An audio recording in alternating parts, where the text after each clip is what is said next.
Olá, seja muito bem-vindo, seja muito bem-vinda a mais uma aula de clínica médica hipertensão arterial sistêmica. E hoje a doença que define a cardiologia, né? 45% da prevalência em adultos brasileiros de 30 a 70 anos é 45% da população. E 54% das mortes cardiovasculares no Brasil está relacionado com hipertensão arterial, e não só relacionado, estão atribuídas, tá? Outra coisa que nós não podemos esquecer, por que isso tão alto? Porque é uma doença, é um problema, é o principal fator de risco de morte no mundo. E por que ela é tão alta e as pessoas não sabem? É porque ela é assintomática, silenciosa, até que se desenvolva um problema cardiovascular, tá? E o mais importante é a relevância elevada nas provas e novas diretrizes que despencam nos concursos, nas provas, né? Então nós temos que lembrar dos fatores de riscos, né? Lá na sua... Deixa eu só um pouquinho aqui. Ah, tá. Lá na sua prova, você lembra... Vamos pegar um negócio aqui, peraí. Tá, então vamos abrir. Lembrando só um pouquinho aqui que a anamnese, a nossa querida anamnésia, anamnese, nós lembramos o quê? De investigar, né? Investigar o paciente. Pode ser o quê? Pode ser cefaleia, rotina, check-up, alteração da pressão arterial que a pessoa mesmo afere, dor na nuca, investigar sintomas acompanhados também. Você, além da dor na nuca também, porque tem gente que fala que não, tem gente que fala que sim, tem gente que fala que é no pescoço. Então, você sempre tem que pedir a pressão arterial mesmo, então peça sua pressão arterial, meça a aferição, afere a pressão, ok? Lembrando, sempre ver sintomas acompanhantes, como febre, olha só, cadê para me escrever aqui? Lembrando, febre, né? Que mais? Além da cefaleia, dor na nuca, dor no pescoço, febre, vômitos, náusea, tem que ver tudo isso aqui, tá? Vômitos, náusea, se chegou alguma síncope alguma vez, síncope, para fazer diagnósticos diferenciais, delírio, tá?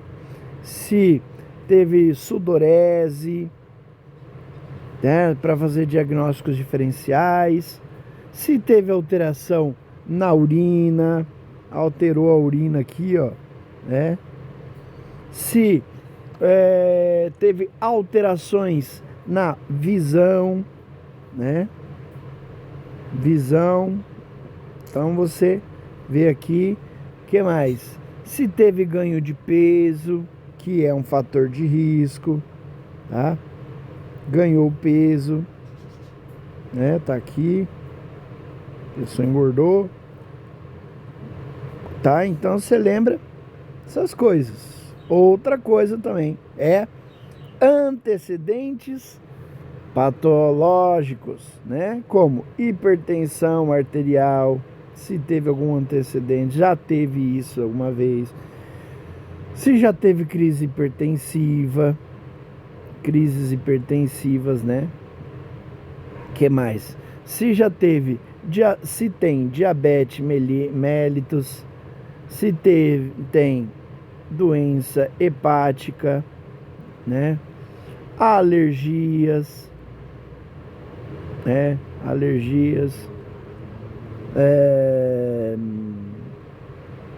Outra coisa, doenças renais, sempre lembrar das doenças renais que afetam muito a hipertensão arterial, tá? Ver dislipidemia, né? Dislipidemia, né? Que mais? Asma. A asma tem a ver com os medicamentos ali que podem alterar a pressão arterial também, né? A irritabilidade que causa a asma, causa aquela irritabilidade, aquele problema, aquela alteração no sono tremenda, né?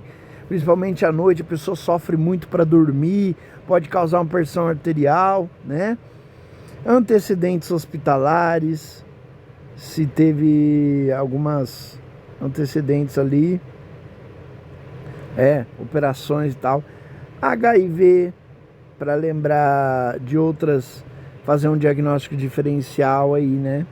E também o coquetel, cardiopatias, tá? Se lembra sempre de perguntar das cardiopatias, perguntar de doenças imunes, tá? Isso aqui é muito importante para você já, né? Sempre ter autoimunes, doenças autoimunes, o leso, a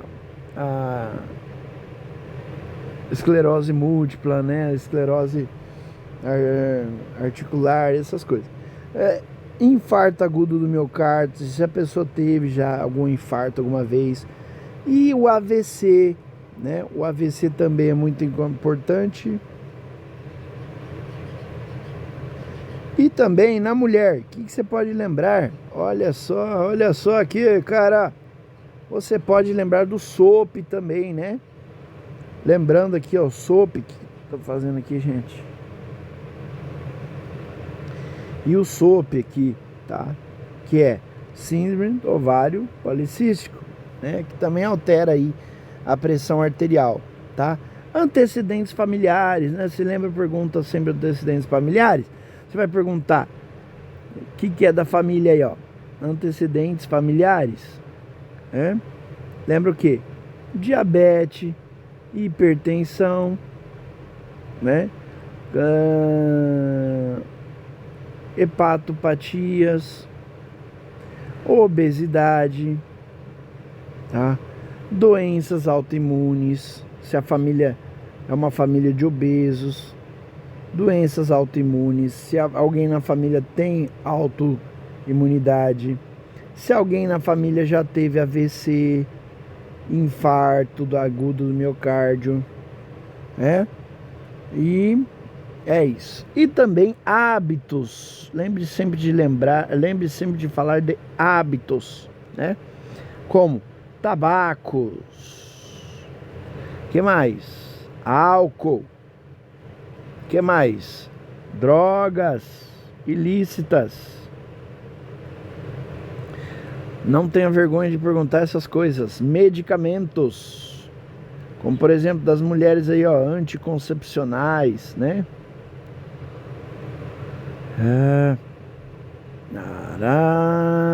E também alimentações, né? Sódio, muito churrasco, muita batatinha frita, né? E também informar sobre a necessidade de examinar o paciente, pedir autorização e continuar o seu tratamento. A sua anamnese com seus exames físicos, lembrando sempre dos sinais vitais. Frequência cardíaca, frequência respiratória, saturação, aferir a pressão, temperatura. A temperatura é muito importante, tá? A gente vai falar dela daqui a pouco. Examinar mucosas e pele também, tá? Para descartar diagnósticos diferenciais. Também pedir, por exemplo, você pede peso, altura, IMC, né? Sempre faz circunferência abdominal, né? Cintura, quadril, relação cintura-quadril, relação, um negocinho chamado ITB, né? Índice de tornozelo, né? Índice tornozelo braquial, né? Também você pode ver. E é isso. Aí vamos dar continuação aqui, porque é só lembrando aqui do só cantinho da saudade para lembrar das paradinhas aqui de isso aí, tá? Primeira coisa que você tem que lembrar lá a gente já falou sobre isso, né? Já falamos isso aqui na sua anamnese. O que você iria fazer? Olha só, cara. Olha, você já perguntou dos hábitos, dieta, excesso de sódio, baixo potássio, que mais? Estilo de vida, sedentarismo, alcoolismo, tabagismo, olha só, né? Sedentarismo muito importante aqui. Tabaco também, metabólicos, sobrepeso, obesidade. Pergunta também na histórico familiar também, no exame físico também, IMC, tá? Que mais? Olha só que interessante aqui, ó. Ambiente, poluição ambiental, poluição sonora. O cara mora do lado de um bar, mora debaixo, em cima do... aluga o apartamento de cima de um pagode, né? Não consegue dormir direito. Tem a apneia do sono também, ó. Tem má qualidade do sono, né? Tem estresse, barulho, serra elétrica, carro buzinando, e barulhada, e grito. Tem gente que entra em depressão também por causa da questão de pressão no trabalho, né? Professores, médicos, enfermeiros e policiais, né? Tem muita hipertensão também. Trocas de turnos de plantão, trocar o dia pela noite nos plantões, né?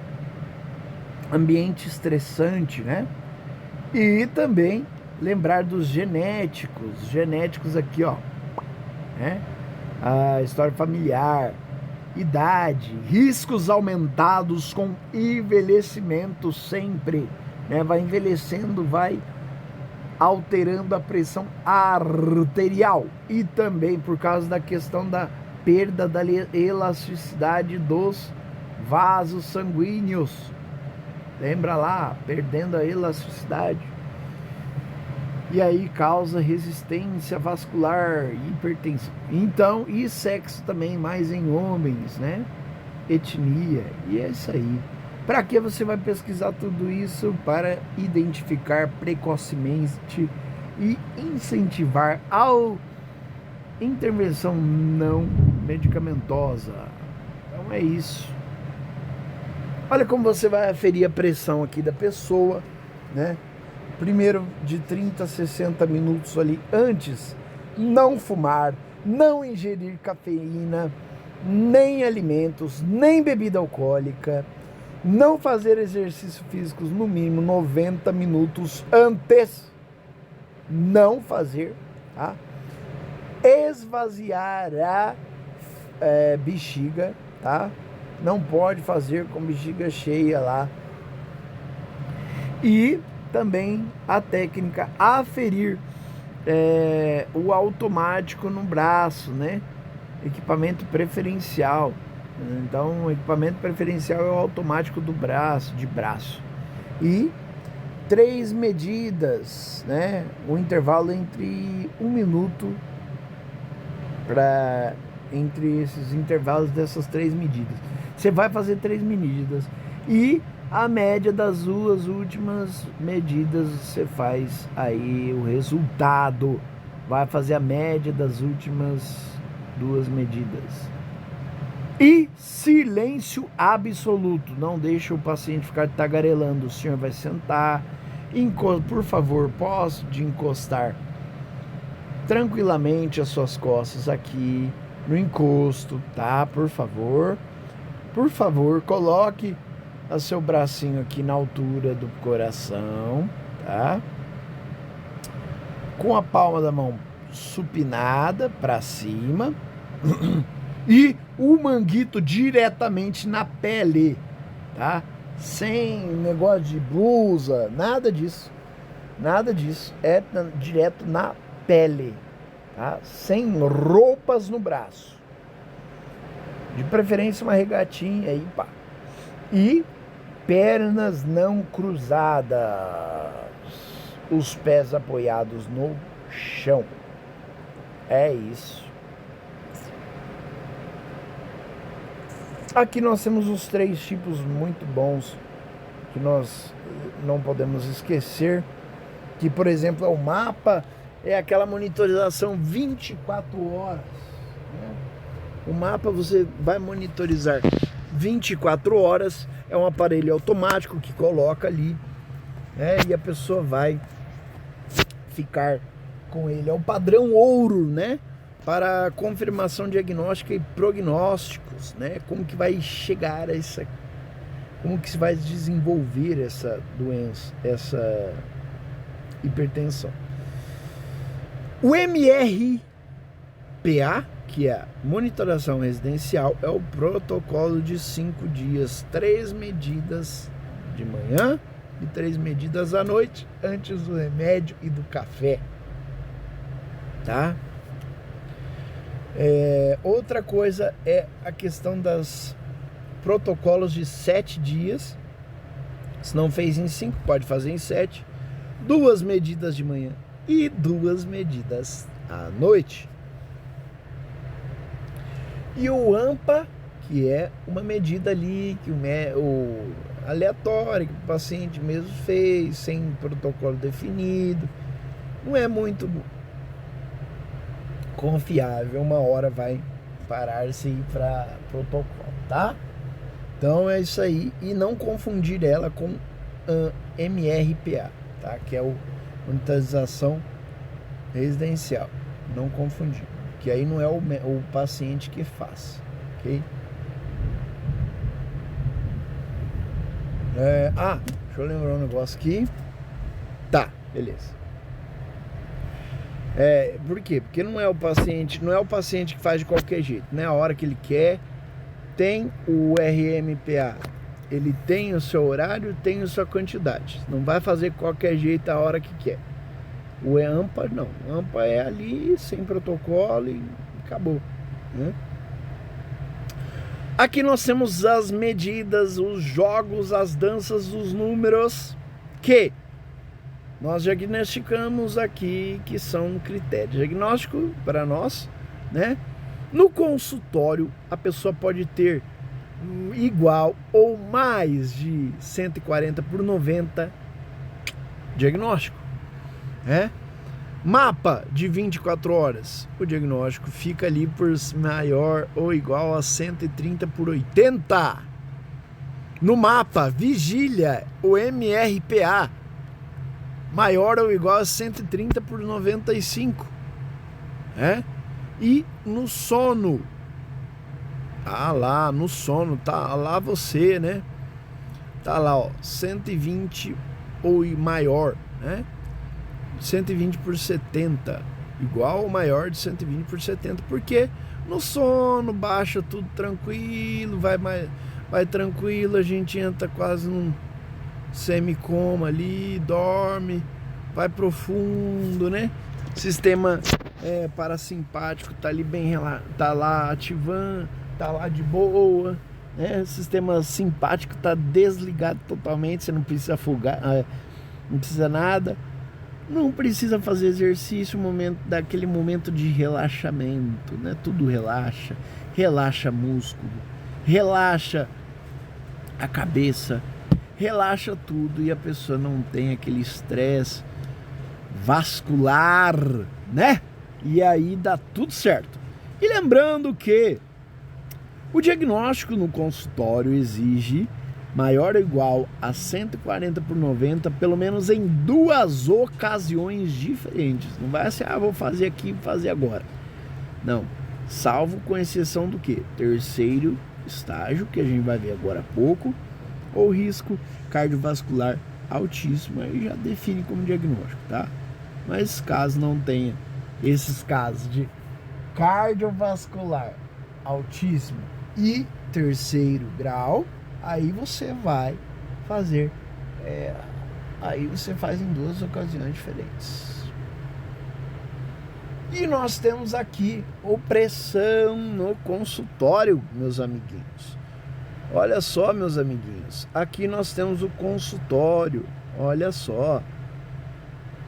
No consultório a pessoa pode estar normotensa, né? Normotensão verdadeira, né?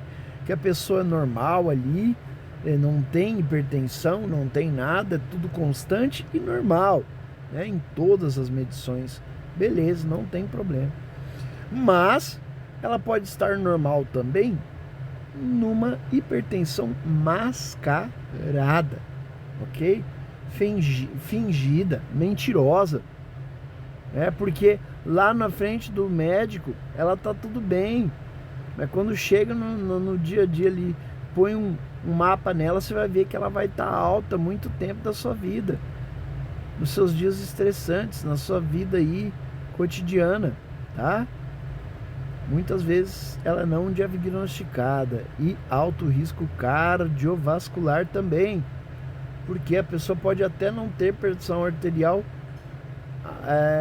aumentada na aferição, mas ela já tem riscos cardiovasculares, né? E também, agora, quem aparece aumentado pode ser jaleco branco, né? Que a pessoa tem medo ali e aumenta, mas em casa ela tá normal, ou sustentada, que é aquela que tá tanto no consultório como em casa. As medidas fora do consultório tem a ser um valor prognóstico muito melhor, tá? Por quê? Porque é isso, é no dia a dia da pessoa, não é num consultório tranquilinho ali, pá, a pessoa comer uma balinha ali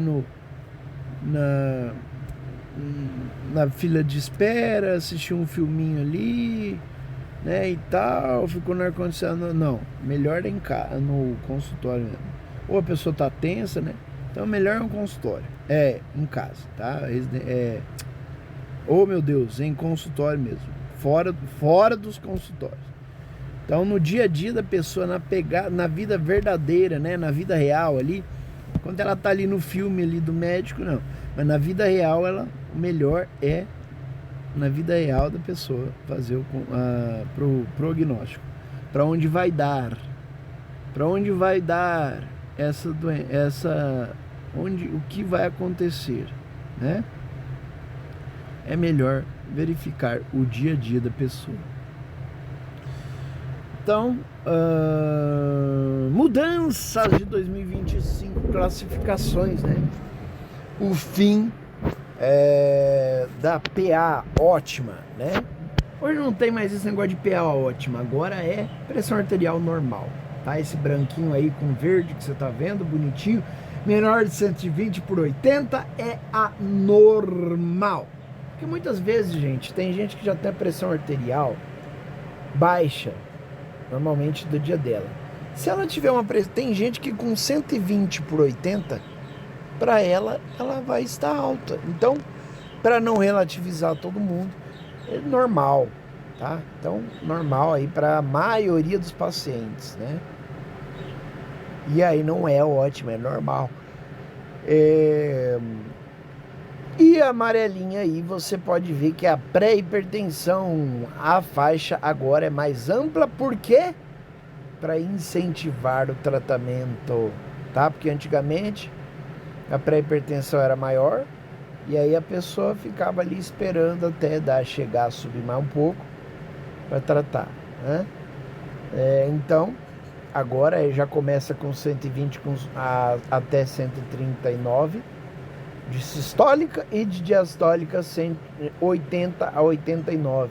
Já se incentiva a técnica não farmacológica cedo, tá? E aqui tem os outros estágios.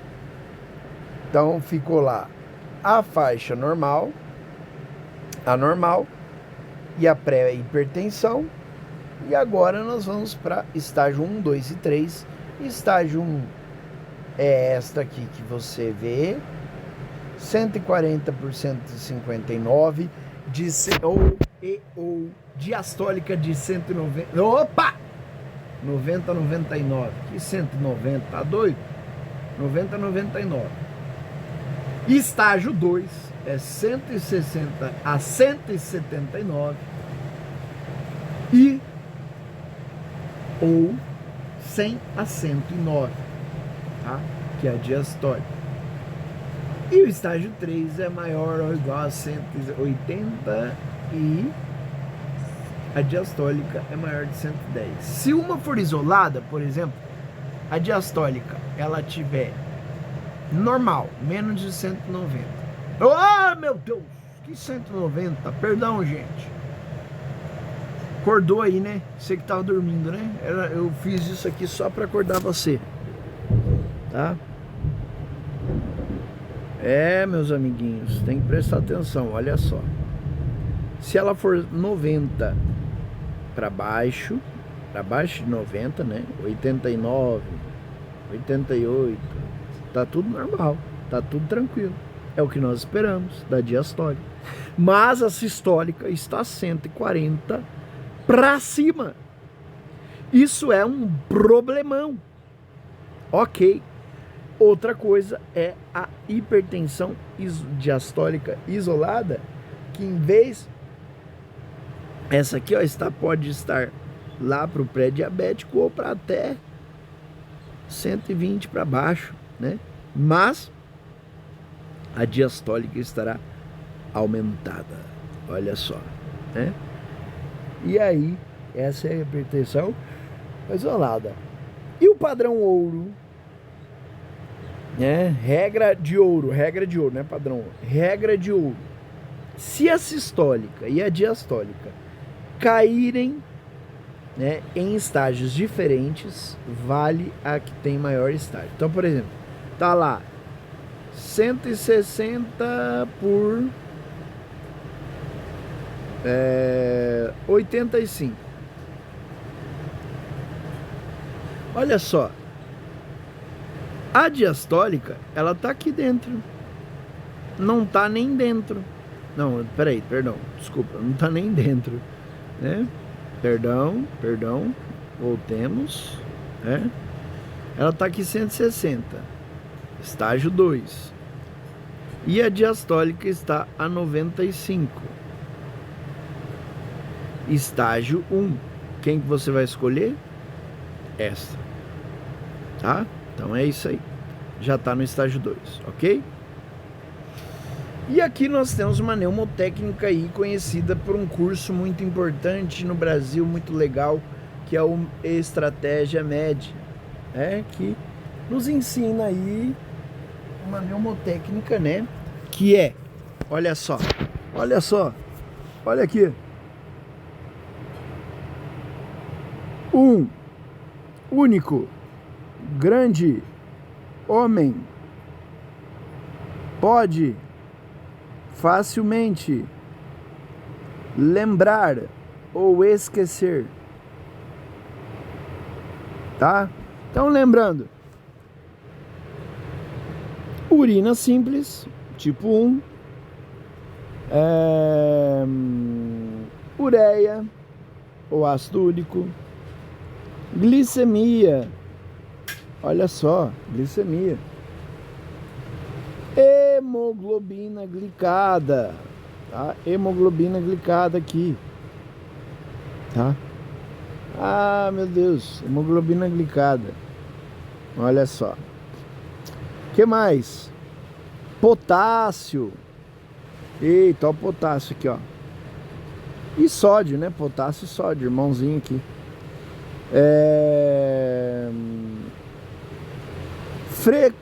Filtração glomerular. Olha aí. Olha ele aqui. Olha ele aqui. Que é a creatinina plasmática. Lipidograma. Olha o lipidograma aí. Lipidograma. E também tem o eletrocardiograma. As pegadinhas esses dois aqui, que são de perfil tiroideo. Opa, nossa, coisa linda, né? Perfil tiroideo. T3, T4, TRS, isso aqui não é de rotina, tá? Se houver dúvida clínica, aí você faz aí para ver se a pessoa tem o hipertiroidismo, ok? E o alvo para quando você vai tratar, o alvo para toda a maioria dos pacientes, exceto em alguns casos especiais, a maioria do paciente é menos de 130 por 80. Não confundir com pré-hipertensão, que é a pré-hipertensão, lembra que era 120 por pode até 630, oh meu Deus, até 139, né? E a coisica aqui é 80 até 89, né? Não confundir com a meta. A meta é 130 por 80 menos, ou seja, 129 por 79, tá? Então, deixa eu ver aqui que eu acho que eu errei a diastólica. Esqueci a diastólica. Aqui a diastólica, olha só. Não errei não. Tá bom. É isso aqui, ó. Então, ó. Não confundir com pré-diabético, tá? Ô, meu, que diabético, meu filho. Hipertenso. Não confundir com pré-hipertenso, tá? É o quê? Ó, lembra do quê? Olha só. 80 menos, ó, 79 tá ótimo. 129 tá ótimo. Só tem que dar uma zoiada para ir diminuindo mais. E é isso, tá? Para a maioria. Primeiro você vai confirmar. Depois você vai fazer a estratificação de risco com Score Prevent também. Depois você vai tratar com tratamento inicial, estilo de vida, e para alguns é estilo de vida mais fármacos. E meta alcançada, né? É isso. Meta alcançada, tá? Opa. E aí, esse aqui é incluindo até os estados os de alto risco, tá? Ó, você pode procurar também nessa parte aqui, lá nos seus exames físicos, você pode procurar o quê? Lá naqueles exames que eu falei do grande homem lá, ppp, aquele pneumotécnica lá do grande homem. O que você vai fazer? Você pode fazer essa parte de alto risco, né? Ah, meu Deus. Você pode procurar naqueles exames esse fator de alto risco. Danos silenciosos, lesões de órgão-alvo, né? Você vai procurar lesões de órgão-alvos. O que você vai fazer? No cérebro e vasos, doenças cerebrovasculares, né? Se a pessoa teve AVC, se a pessoa teve AIT, se a pessoa tem placa nas carótidas, se a pessoa tem VOP maior de 10 metros por segundo. Então, ou você vai procurar o olho também, retinopatia hipertensiva, fundoscopia, tá? Vai fazer a fundoscopia. Outra coisa, coração, hipertensão, hipertrofia ventricular, tá? Vai ver se a pessoa tem ali com eletrocardiograma, com ecocardiograma. Rins, procura creatinina, procura filtração glomerular, doença renal crônica, albuminúria, tá? Procura aí também na urina simples. Outra coisa é a vascular periférica, né? Dano vascular periférico, o índice.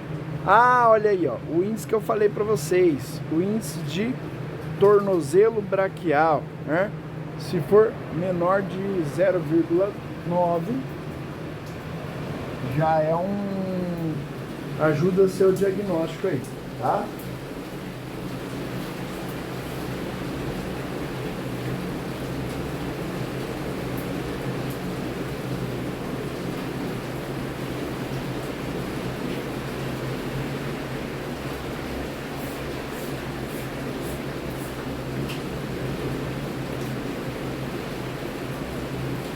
É, meus amiguinhos, é assim mesmo.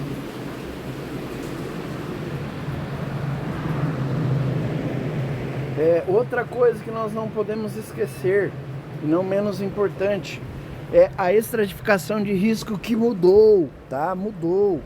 Aqui, ó, agora nós temos a de muito alto risco também, tá?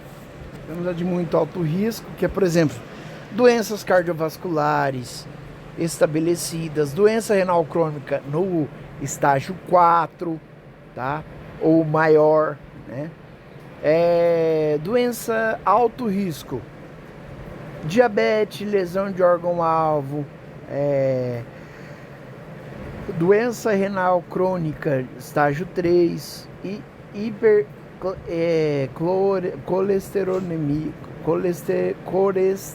colesterolemia familiar, tá? Isso aí você vai ver todo nos seus exames lá. E também riscos moderados baixos, né? Que é a questão da cálculos, tá? O cálculos aí, você vai procurar os cálculos por uma calculadora, tá? E vai fazer esse cálculo aí. Você usa também o Score Prevent, né? Que é usado também pela SBC, né? Que é a Sociedade Brasileira de Cardiologia, quando o paciente não tem doença manifesta, né? Então você vai fazer para a calculadora aí.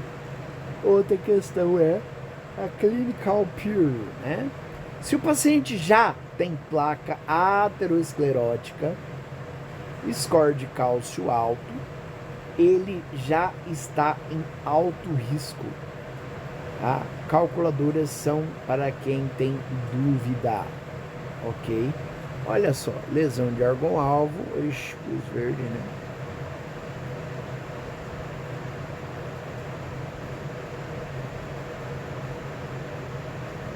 É isso. Ó, lesão de órgão-alvo. Quem tem aterosclerose, já bota aí alto risco, tá? O score é só para quem não tem, não dá para ver, tem dúvida. E outra coisa também, classificação aqui, você vai, quem corre o risco real, né? Qual que é o perigo real? Pacientes com alto risco automático, você não precisa fazer o score, ele já tem alto risco, tá? O score, ele é para você que tem dúvida, a pessoa não manifesta, né? E é isso, a calculadora, né? Riscos moderados abaixo. E você vê aqui, ó, quem corre risco? Alto risco. Você vê, paciente não precisa, não é necessário calculadora, tá? Não precisa calcular. Alto risco. Quem? Doença cardiovasculares estabelecidas, já falamos, é muito alto risco, ó, muito alto risco, já está estabelecida.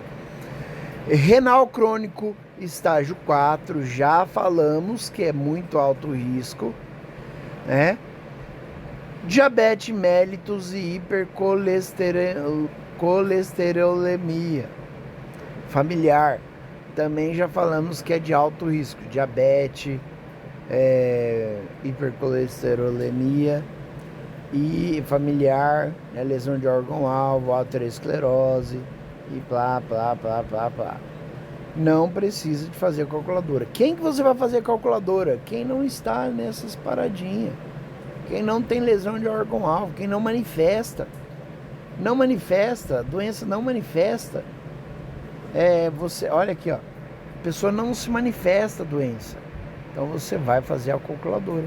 A calcular, que é o Store Prevent. Nova recomendação. Variáveis listadas. Idade, sexo, colesterol, tabagismo, diabetes. Se o risco for maior de 20, aí é um alto risco, tá? E também o risco é risco mesmo. Aqui, ó, de novo, mesma coisa, tá? E agora o tratamento. Quem precisa mais de atenção? Esses aqui Ó, lembra aqui, ó. Ó, lembra aqui. Estágio muito alto risco, tá? Muito alto risco.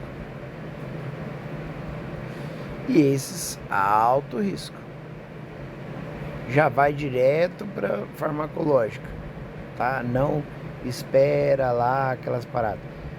E sem condições acima, o que você faz, ó? Olha só, aqui tá dizendo o quê? Doença renal crônica, estágio 4 igual, né?